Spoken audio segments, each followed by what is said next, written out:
Muito boa noite. Não é porque a gente tem algum valor, não. Está em treinamento, todo mundo está em treinamento, não é? Estamos aqui para conhecermos juntos.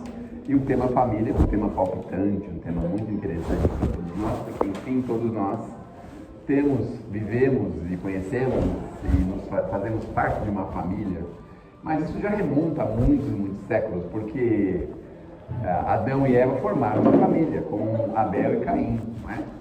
Mas o fato de termos lá já uma dificuldade em família não quer dizer que a família não seja importante, mas mostra pra gente aqui nós viemos ao mundo. Nós estamos num mundo ainda em aperfeiçoamento. E desde lá de trás a gente vê que os espíritos reencarnam, nascem e renascem na Terra com problemas uns com os outros. E normalmente esses problemas são resolvidos em família. Muitas vezes a gente, como sentinela da família, acha que é interessante expulsar um membro da família ou se distanciar muito fortemente dele, mas no fundo a gente vai perceber que o objetivo nosso é estarmos muito próximos a ele. Mas voltando à família lá de trás, né, de 5.000 anos atrás, a gente percebe que os povos se uniam em família. E aí a gente vê o povo escolhido, o povo de Israel, o povo escolhido por terem a crença no Deus único, que já é um grande avanço, porque tudo a gente vai percebendo que se trata de um pouco da nossa ignorância, não é? Então, antes de entendermos a eficácia e a existência de um Deus único, a gente precisou estagiar por diversas outras estações, onde a gente percebia que no fundo não tem o Deus do sol, o Deus da terra, do ar, do mar, do vento, da plantação. Nós temos um único Pai, um único Criador. E a partir de então, de 5.000 anos para cá, que nós temos a história judaico-cristã, a gente percebe que nós vamos nos unindo em família. Nós temos lá, na família judaico-cristã, as tribos de Israel, as diversas tribos de Israel, pelo qual nós vamos ter os patriarcas das tribos. E a partir de então, nós vamos aí vivendo e convivendo em família há muitos anos, há muitos séculos, e é essa a maior necessidade que nós temos. Porque não raras vezes é em família que nós estamos para corrigirmos, para crescermos, para edificarmos, para levantarmos de uma condição infeliz para uma condição feliz. Porque no fundo todo mundo está na Terra para ser feliz, não é? Nós não estamos aqui para isso, nós queremos encontrar a felicidade. Mas é muito difícil a felicidade sozinhos. Então veja que coisa, não é? Bom, mas aí a gente chega em Jesus. Chegamos em Jesus e Jesus lá com José e a Maria, a gente vai encontrar muitas vezes aquele conflito, aquela dificuldade, e vai entender que por que José ficou em tanta dúvida, né? Por que a Maria estava ali gestante, mas depois as coisas foram se esclarecendo, e José aceitou a Maria, e aí formaram a família com José, Maria, Jesus e alguns outros filhos de José, e com base nisso a gente conhece a trajetória de Jesus. Chegou um momento onde Jesus se encontra numa condição em que os seus irmãos acham que ele está meio fora do eixo, fora da diretriz correta, e vão buscá-lo. Lembram dessa passagem?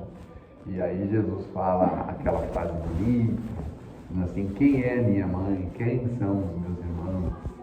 E ele fala: todo aquele que fizer a vontade do meu Pai, esse é minha mãe, meu irmão, é a minha família. Então Jesus criou a possibilidade de todos nós convivermos em família, com uma mesma família, a família cristã. E nós estamos aqui como uma família cristã. Mas vejam, todos nós em família cristã, que nós estamos agora vivendo, a gente tem os nossos conflitos também, não é?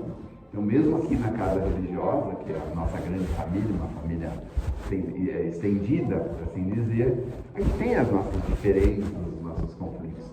Mas isso é salutar, isso é importante, porque sem esses conflitos a gente não consegue crescer, galgar degraus, a gente precisa de diferenças, pessoas diferentes umas das outras, porque já pensaram, se todo mundo fosse igual, ia ser muito difícil, né, a gente crescer, porque todo mundo pensa a mesma coisa, do mesmo jeito, vive do mesmo jeito, faz as mesmas coisas, não é? Então, seria muito difícil a gente evoluir. Então, aí a gente tem pessoas que vivem de formas diferentes e isso faz com que a gente vá aprendendo e crescendo com esse aprendizado. Mas, vamos voltar à nossa família e a gente chega no nosso lar, na nossa casa, e a gente vai ver a importância que é vivermos em família, porque na maioria das vezes chega um momento que nós precisamos de família, precisamos das pessoas do nosso lado, ao nosso redor. Precisamos ver que as pessoas precisam conviver, mas que nós também precisamos dela. É uma ilusão muito grande acreditar que nós somos autossuficientes. Porque já pensaram, por exemplo, quando a gente vai, provavelmente assim, comprar um pãozinho pelas primeiras horas da manhã, se nós fôssemos autossuficientes, a gente teria que ter plantado trigo, né? Ter amassado trigo, ter cozinhado a farinha, ter feito o pão, né? Seria assim. Mas a gente precisa um do outro, veja, nas menores coisas, até para se deslocar a gente precisa, não é mesmo? Ah, não tem condução própria, mas precisa pegar uma condução, precisa pegar. Alguém tem que nos favorecer, mesmo na condução própria que nós temos, alguém tem que nos favorecer, que nós temos que ir num lugar onde alguém coloca lá um combustível para a gente poder se deslocar de um lado para o outro, alguém traz aquele combustível perto do lugar onde nós estamos, então nós precisamos uns dos outros. E é um erro imaginar que nós não precisamos da nossa família. Ah, mas não vale nada. Tem gente que tem uma ideia que é intrigante. As pessoas pensam assim, estou há 10 anos sem falar com a minha sogra, estou há 5 anos sem falar com meu cunhado. Enche a boca para falar isso, acha bonito, né? Acha lindo. Ah, mas é porque ele fala mal do Palmeiras, por exemplo, né? Vamos relaxar um pouco, né? Não, porque ele é corintiano, não é porque ele é São Paulino. Aí briga em família por causa disso, é aquela confusão. Aí vai no Natal, aquela confusão do Natal, porque brigou, não vai na casa do fulano, porque está brigado com ele há 5 anos. Não vai na casa da sogra, porque não quer saber da sogra, só não quer saber dele. Aquela confusão que a gente cria. E no fundo, vai chegar uma hora que a gente vai pensar, meu Deus do céu, porque olha, não é muito consolador o que eu vou falar, tá certo? Vamos relaxar um pouco, não é muito consolador. Mas é assim, a gente vai ter que voltar com todas as pessoas que a gente tem diferença, antipatia. Então, por exemplo, você tem antipatia com a sogra, é muito provável que na próxima encarnação você vai dormir na cama com ela. Olha só, interessante. Então, isso seria bom agora, sentar só na mesa, né? Seria bom agora sentar na mesa, fazer uma refeição, né? Aguentar o jeitinho dela, a forma que ela fala, que você come demais, que você é exagerado, que você é preguiçoso, que você não vale nada. Não é? É melhor agora, não é assim? Então, muitas vezes pode acontecer isso em família e a gente fica todo melindrado, porque o fulano não gosta do ciclano, e porque a gente vai levando a vida assim, infeliz. Porque, meu Deus do céu, é uma briga lascada, ninguém pode se encontrar, é uma confusão. Mas nós que aceitamos a família cristã, vem o Cristo e fala pra gente, olha, tolerância, paciência, relevância, releva, esquece, segue adiante, não olha para trás, tá tudo bem, tá tudo certo. E a gente fica triste, porque diz assim, na casa espírita me falaram que eu tenho a família que eu mereço. Mas eu mereço essa família, meu Deus do céu. Queria que meu pai fosse tal pessoa, minha mãe, queria morar em tal bairro, queria fazer tal coisa, queria ser rei, nobre, milionário, rico, sei lá, alguma coisa. Aí ele cair nessa família, meu Deus do céu. Eu até tenho o hábito de tomar um chá às 5 horas da tarde, porque eu acho que eu vim da Inglaterra. E vim nessa casa, e o povo só fala de café com leite. Ninguém aguenta, misericórdia, não é? Enfim, a gente vai devagarzinho se encaixando e entendendo que é preciso estarmos ali. Olha que interessante, tem uma passagem que está registrada por uma espécie de humorista espiritual, registrado pelo Chico. Eu não me lembro bem se é o Jair Presente ou se é um outro espírito também da mesma categoria. Esse Jair Presente é um jovem que escreveu coisas assim, muito curiosas e muito engraçadas no mundo espiritual. E o Chico foi o médium dele. Mas ele estava falando que Jesus estava andando, indo para uma cidade junto com o Pedro. E o Pedro era muito bravinho, muito nervosinho. Todo mundo sabe disso no Evangelho, né? Era muito bravinho. E aí o que acontece? O Pedro chega num determinado momento, o Pedro pensa assim, estamos perdidos, nós estamos perdidos aqui, nós estamos perdidos. Ele começa a ficar nervoso porque acha que está perdido. Aí Jesus fala, vamos deitar um pouco, descansar um pouco, depois a gente vê isso. Aí ele insistindo que estava perdido. O que nós vamos fazer? Nós estamos perdidos, meu Deus do céu, misericórdia.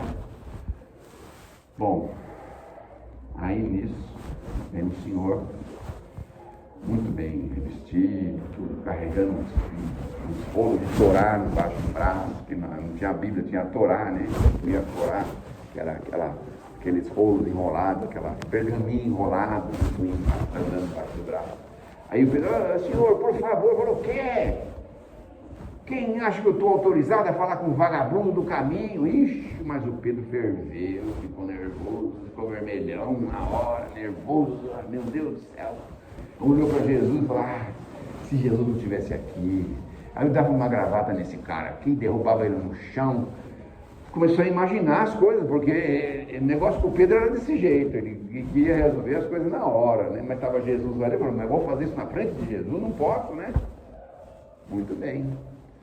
Mas aí o homem foi embora, xingou ele todinho, foi embora. Aí o Pedro estava lá nervoso, Jesus, mas o que foi, Pedro? Você não viu? O homem me xingou todinho, xingou o Senhor. Olha, eu acho que ele deveria receber uma maldição do céu, porque ele não ofendeu a mim, ofendeu o Senhor, que é o Filho de Deus.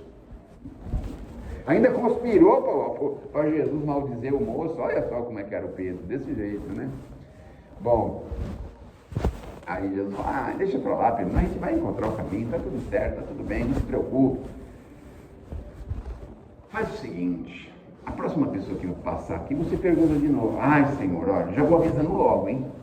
Se começar a me xingar, não me respondo. Eu não respondo por mim, não respondo. Bom, aí veio uma moça com um jarro na cabeça, cheio de água. Antigamente as pessoas andavam com jarro na cabeça, né? Hoje a gente tem preguiça até de comprar a torneira que está vazando ali no depósito para trocar a torneira. A gente deixa lá fechado, trancado, mas não troca a torneira porque tem preguiça de comprar a torneira. Mas naquele tempo, para ter um pouquinho de água, carregava um jarro de barro. Só o jarro devia ter uns 40 quilos. Aí punha a água lá dentro, misericórdia, né? Mas aí a mocinha vinha preparadinha e tal, aquele jarro, devagarzinho e tal. Aí Jesus falou, pergunta para ela. Pedro fez a ressalva. Mas e se ela me xingar, senhor? Pergunta para ela, Pedro. Aí foi lá.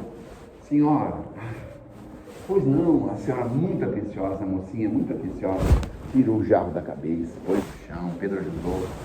Aí o Pedro perguntou, ela explicou com todos os detalhes, com muito respeito, respeitou ele de uma forma assim, paternal. E falou direitinho com ele. Ele foi ficando assim, meu Deus, mas que moça mais educada. Eu não imagino onde tem uma pessoa tão educada, tão fina assim, meu Deus do céu. Ele ficou. Aí a moça terminou de explicar, ele ajudou ela a pôr o jarro na cabeça e tal, e se abençoar, ela foi embora, e o Pedro ficou todo cheio, todo feliz. Aí foi lá perto de Jesus. E aí, Pedro, Senhor, essa moça, uma das mulheres mais finas que eu conheci na minha vida, uma moça educada, gentil, explicou direitinho o caminho que a gente tem que seguir, direitinho.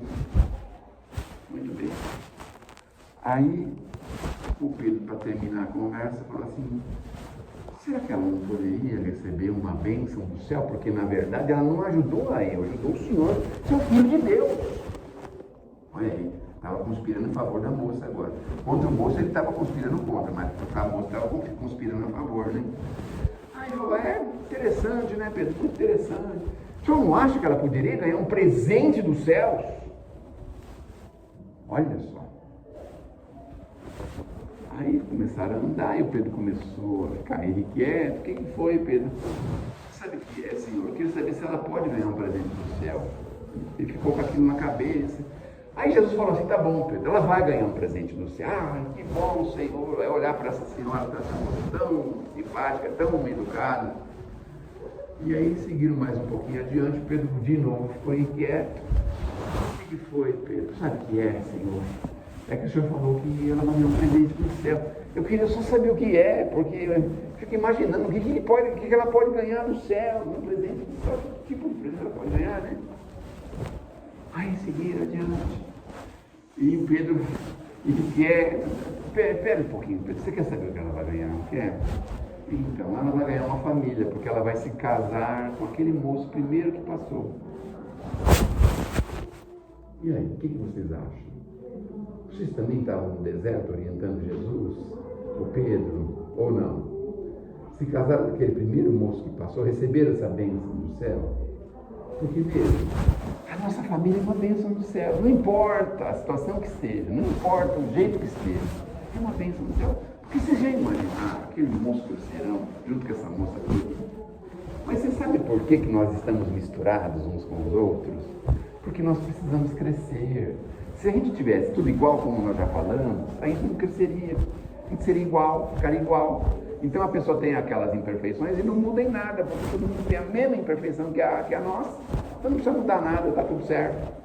Mas não, a gente nasce e cresce e forma uma família justamente para vencermos as nossas imperfeições, para nos ajudarmos mutuamente, para nos tolerarmos.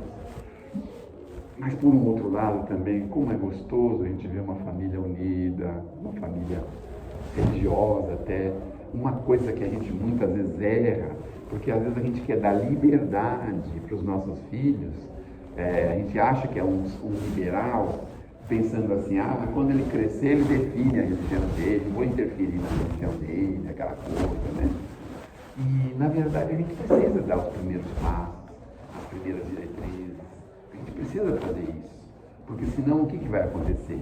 Eles podem chegar lá na frente e não conseguirem encontrar, entender o que eles precisam fazer. Então, nós formamos uma família justamente para poder ajudar esses que vêm depois de nós, orientá-los em bons caminhos, não é? E aí nos unirmos, apararmos as nossas arestas. Não é muito bom quando a gente consegue, com todas as nossas possibilidades, ver uma família que é bonita, unida, alegre. Porque na maioria das vezes a gente tem uma tristeza crônica, uma forma de criticar crônica uns dos outros. A gente nunca está contente uns com os outros. Uma coisa que pode ser confortadora é assim, as pessoas falam que a gente tem que casar porque está amando a pessoa, mas às vezes acontece que a gente casa e não ama. Mas a gente pode construir o amor ao longo de um tempo. Pode fazer isso. Então, não significa que a gente tenha que destruir um casamento porque tem divergência. Destruir uma família porque tem divergência. A gente tem que aprender a amar uns aos outros. E o importante também é saber como amar aquela pessoa, mas entender a pessoa, compreender, porque ela tem imperfeição. Porque, falando sério, né, a gente não acha que é o ser mais perfeito do mundo, a gente assim, não olha as pessoas com um olhar crítico, a gente não olha o nosso semelhante, o nosso companheiro, sempre eles têm um defeito, eles têm defeito, a gente nunca tem defeito nenhum, só eles que têm. Nós não somos um pouco assim? Então a gente sempre quer corrigir as pessoas o tempo todo, sabe? Quer corrigir porque está errado, nunca está certo, acontece alguma coisa assim que você esqueceu, fala assim, o culpado são vocês que não me lembraram. Olha só como que não é assim? Um certo narcisismo, não é assim. No trânsito não é assim. É o outro que erra, não deu a seta, virou de repente, parou de repente, é o outro que é errado, sempre são os outros que estão errados, não é? Já pensaram como seria um umbral se fosse receber todo mundo que é amaldiçoado porque não deu a seta? Nossa, meu Deus do céu, vai para o umbral porque não deu a seta, infeliz. A gente nunca erra no trânsito, assim, foi um descuido, nós não demos a seta, mas foi um descuido da nossa parte. A gente teve que parar de repente, mas foi porque passou um cachorro na nossa frente, sei lá. A gente sempre tem uma desculpa pra gente, não é? Então, quando a gente consegue perceber que nós também erramos, tinha uma mocinha num lugar que eu frequento até hoje, e ela era jovenzinha, então ela falava assim, errar, todo mundo erra, olha só que sabedoria, criança ainda, jovenzinha, e a gente não concorda com isso, que a gente não erra, todo mundo não erra, e por que a gente acha que o erro do outro é sempre maior do que o nosso, é sempre pior do que o nosso? A gente também já não chegou à conclusão de que, na maioria das vezes, não é? A gente quer corrigir as pessoas, quer falar das pessoas, mas a gente esquece de olhar para nós. Jesus não fez uma recomendação a esse respeito, que nós precisamos aprender a tirar a trave dos nossos olhos. Não tem uma recomendação assim. A gente fica olhando um cisquinho no olho do outro, mas tem uma trave no nosso olho. Uma trave gigantesca no nosso olho. Eu estou procurando um relógio, não estou achando. Eu tinha que ficar aqui, né? Tem ainda mais um tempinho, né? Tem, né? 10 minutos. Então, nesse sentido é que a gente precisa pensar, que a gente erra, que as pessoas erram. Olha, tem uma recomendação de família, vou dar uma dica para vocês que estão casados, né? Todos vocês são bem casados, graças a Deus, não é? Dá uma dica. A minha sogra falava que o casal não pode dormir brigado, né? Já viram essa coisa do casal não poder dormir brigado? Então, eu aprendi tão bem isso, porque em casa, quando a gente briga, eu falo para minha esposa assim, olha, eu sei que eu estou certo, mas você me desculpa, sabe? Então, a gente tem que arrumar um jeito de voltar, né, novamente, a resolver um problema, para resolver uma briga, não é? Porque a gente nunca admite que está errado, nunca admite. E mesmo que esteja errado, que a gente não admita que o outro tenha esse amor cristão para conosco, ele vai compreender, ele ainda vai entender que tem muita coisa que ele precisa aprender. A gente não acha as pessoas insuportáveis, por exemplo. Mas vocês também não imaginam que nós também somos insuportáveis para um monte de gente, não é? A gente também é insuportável. Tem gente que não pode nem olhar na nossa cara. Como a gente também tem gente que a gente nem consegue, ai meu Deus do céu. Também nós temos isso, né? Essa reciprocidade, não é? De antipatias. Mas nós estamos aqui para fazer isso crescer. Olha lá o Evangelho falando que nós precisamos aprender a orar uns pelos outros, a amarmos uns aos outros. Mas que tipo de amor é esse? É o amor que a gente dá para uma pessoa que devolve para a gente todo o amor que nós damos para ela? Não, é o amor mais morno, mas não é um desamor. Compreender um pouquinho, não desejar o mal da pessoa. A gente já pode começar por isso. Tem aquele caso, aquela família, aquela pessoa acabou com a minha família, aí tem ódio mortal daquilo. Na casa espírita, a gente muitas vezes recebe espíritos assim, que estão ligados a pessoas, porque destruiu a minha família, meu patrimônio, e ficam ligados a 100, 200, 500 anos com uma pessoa negativamente por causa disso. E aí a gente vai percebendo que tudo bem, é ruim, é complicado, mas a gente precisa olhar para frente, seguir em frente. Nós já sofremos prejuízos, mas também nós já causamos prejuízos. Então, existe essa recíproca também. Os espíritos muitas vezes não entendem. A gente às vezes se fecha acreditando que a gente tem que perseguir uma pessoa porque a pessoa nos causou um prejuízo. Mas e os nossos prejuízos que nós causamos? E os ilícitos que nós cometemos? Será que a gente também não lembra deles? Será que a gente só quer ver o outro lado, não quer ver o nosso lado? De como nós realmente somos? Do que nós precisamos cavar lá dentro para tirar da gente, arrancar aquela erva daninha que ainda reside na gente? Então, viver em família é justamente isso, é um aparando, ajudando, auxiliando, favorecendo, facilitando a vida do outro. É ter aquela visão maior de poder ajudar sem esperar ser ajudado. Isso é uma dificuldade, convenhamos, não é? É muito difícil. A gente vê ingratidão por todos os lados, a gente se aborrece com a ingratidão, a gente fica triste com a ingratidão, a gente não gosta da ingratidão, mas nós esquecemos de ver que nós também, muitas vezes, somos ingratos, porque às vezes esquecemos de retribuir uma pequena gentileza, de lembrar um presente que nós recebemos de alguém, de agradecer alguma ajuda que nós recebemos. Então nós também temos essas dificuldades. Não é à toa que a gente está na Terra.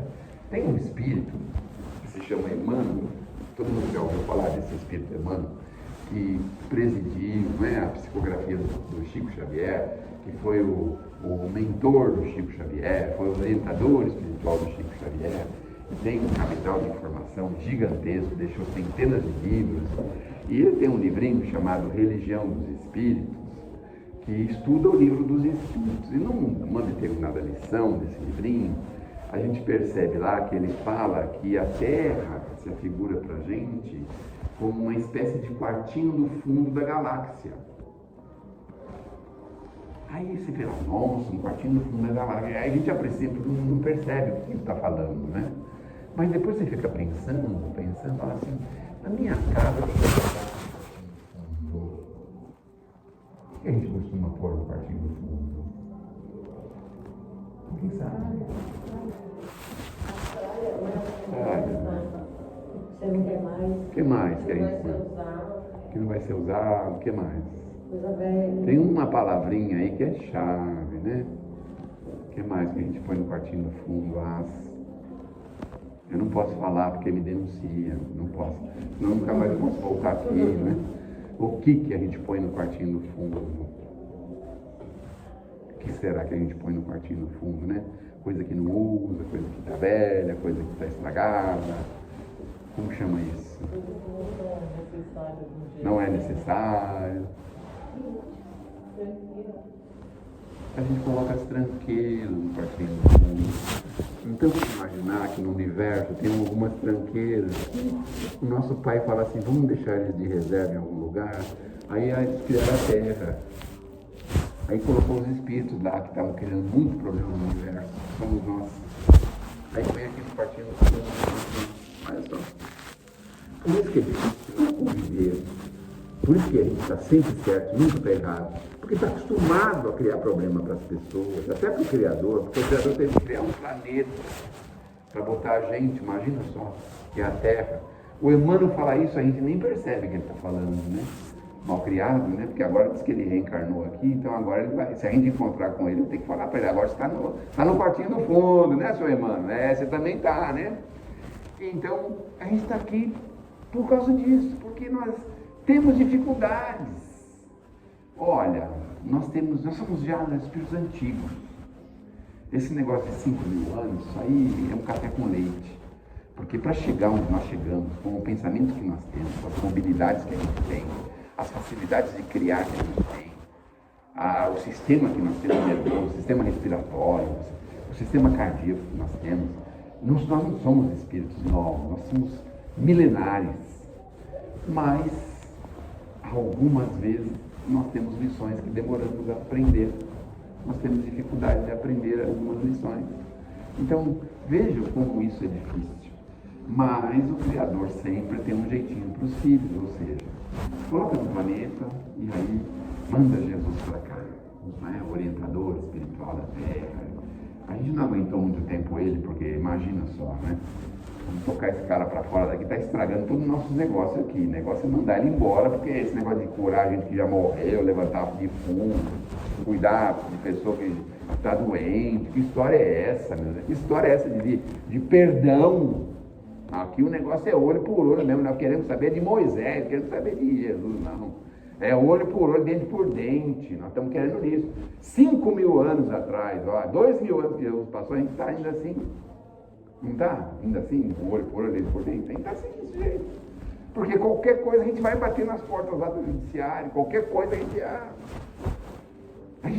tem essa dificuldade ainda. Porque nós estamos no quartinho de fundo, porém nós somos todos espíritos em evolução. Vamos melhorar um pouquinho, né? Espíritos em evolução, tá certo? Então, por que serve? Para que serve a casa espírita? Para formar essa família que nós criamos aqui, justamente para nos ajudar a impulsionar para frente. Porque aqui nós somos convidados à prática do bem. Cara, praticamente o mês inteiro nós temos um convite para um atendimento fraterno, uma refeição fraterna, alguma coisa que a gente pode fazer, é um mutirão, é alguma coisa para a gente se movimentar, se mexer, sair da gente, enxergar que tem gente pior do que a gente, enxergar que a Terra, nós não somos os maiores sofredores da Terra, enxergar que nós já temos uma posição até privilegiada, porque a gente consegue sentar aqui por meia hora, 40 minutos e aguardar, e escutar alguma coisa. Tem muitas pessoas que não conseguem nem fazer isso. Sentar aí, sei lá, 10 minutos já é o limite, a pessoa já sai daqui, já sai voando aí, sei lá. A gente consegue sentar um pouquinho, escutar, meditar a respeito, buscar uma inspiração, porque os espíritos são espertos. Quando a gente está aqui falando com vocês, eles estão aí enchendo a cabecinha de vocês de sementinhas. Algumas caem em terreno bom, essas aí crescem, proliferam. Então a gente está usando esse tempo assim, para justamente favorecer a ajuda que os Espíritos vieram nos dar.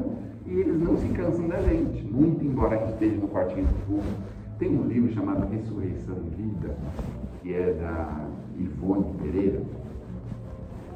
Ali já resumiu. É hoje que vai até meia-noite, não? Também não exagera, né? Pelo amor de Deus, né? Ninguém aguenta mais nem 5 minutos, vai até meia-noite, diz-me livre. E aí tem um capítulo lá que eles falam que Jesus ia vir para a Terra, mas eles queriam, um grupo de espíritos queria conhecer aonde Jesus ia reencarnar. Então, se há 2.000 anos atrás Jesus chegou, então vamos imaginar, 2.500 anos atrás, esse grupo de espíritos falou assim, nós precisamos ver onde que ele vai, como que é o lugar que ele vai, mas eles viajaram, não chegava nunca. E não é uma viagem assim que a gente faz de carro, de cavalo, essas coisas. É a velocidade da luz, e não chega nunca, porque imagina o tamanho do nosso universo. Não chegava, meu Deus do céu, vamos parar aqui nesse restaurante aqui para a gente tomar um lanche aqui, porque não chega nunca esse lugar, esse planeta, pelo amor de Deus. Aí pararam lá no posto Ipiranga e tal, deram tempo e tal, até conseguir chegar no planeta. Quando chegaram aqui no planeta, eles ficaram assombrados de ver, meu Deus do céu, a civilização de 2.500 anos atrás, os caras andando tudo com arma, tudo sujo, maltrapilho. Imagine só como que a gente era. A gente era assim, andava desse jeito, né? Desse jeito, carregar os bichos tudo morto nas costas, aquele negócio, né? Parecia o homem das cavernas, aquele negócio assim. 2.500 anos atrás era um negócio terrível. Meu Deus, o que Jesus vai vir? Misericórdia! Aí não vão explorar muito o planeta não, senão a gente vai desanimar antes de qualquer coisa. Eles ficaram por um cantinho lá por onde eles desceram aí na Terra, observaram algumas coisas e puseram a mão na cabeça e falaram, só Jesus mesmo, meu Deus do céu. E aí eles foram embora, né? Ficaram aqui um pouquinho e depois foram embora e conheceram o lugar que Jesus ia encarnar para ajudar a gente a botar a nossa vida nos eixos, a nossa trajetória espiritual nos eixos. Então, aí chegou Jesus, né, com toda aquilo que a gente já conhece do nascimento de Jesus. Aí ele ficou mocinho, ficou grande, virou um homem, com 30 anos ele assumiu a vida pública dele, e em 3 anos, imagine, se Jesus fez 3 anos de vida pública, imagina se ele tivesse feito 5 ou 10, a Terra agora estaria totalmente evoluída, né? Mas a gente não permitiu. 3 anos foi o máximo que a gente permitiu. E mesmo assim, quanta coisa esse homem não deixou pra gente, esse espírito de luz não deixou. Imagina quanta coisa, não é? Que Deus nos abençoe, que Jesus nos ilumine, não perca as esperanças. Na próxima semana, pessoas muito capacitadas vão estar aqui com vocês, tá bom? Porque olha, saída de feriado, sábado, a única pessoa que eles acharam para mim foi eu. E tinha gente muito melhor para mim, muito melhor, mas só tinha eu que podia vir, né? E eu também vim porque lá em casa, na minha família, meus filhos falaram assim, mas você não vai fazer nada hoje, não vai nem sair um pouquinho, não vai nem fazer uma palestra. Hoje eu vou fazer a palestra. Eles cantaram, dançaram a tarde inteira que eu ia sair à noite, ia fazer palestra, ia demorar para voltar. Então você vê, né? Como a gente é amado dentro de casa, mas é assim mesmo, né? O amor começa daí, não é mesmo? Em família. Muito obrigado. Ó, aqui eu deixei um folhetinho, tem umas historinhas do Chico, tá? É bem novinho, de abril a julho de 2025. Se vocês quiserem pegar na saída do passe, né? Aí pode pegar a sorte, tá bom?